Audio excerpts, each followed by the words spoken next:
ماں وہ تختی ہے جس میں اولاد کچھ بھی لکھ سکتی ہے، مگر ماں صرف محبت لکھتی ہے۔ نبی اکرم صلی اللہ علیہ وآلہ وسلم نے فرمایا، ماں کا حق ادا کرتے رہو۔ قسم ہے اللہ کی، اگر تم اپنا گوشت کاٹ کر اسے دے ڈالو، جب بھی اس کا چوتھائی حق ادا نہ ہوگا۔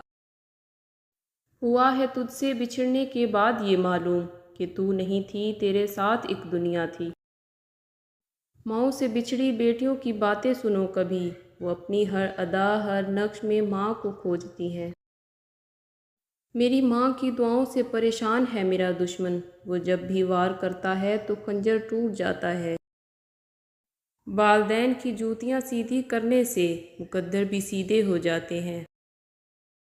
جب بھی ماں پر نظر پڑتی ہے تو احساس ہوتا ہے کہ ابھی بھی دنیا میں محبت باقی ہے۔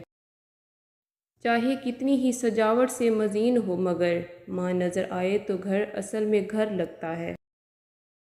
روک لیتی ہے ساری بلاؤں کو اپنے اوپر، ماں کا آنچل مجھے جبرائیل کا پر لگتا ہے۔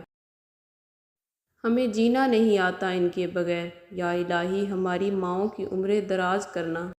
اگر محبت کے 100 حصے کیے جائیں تو 99 حصوں کی حقدار ماں ہے۔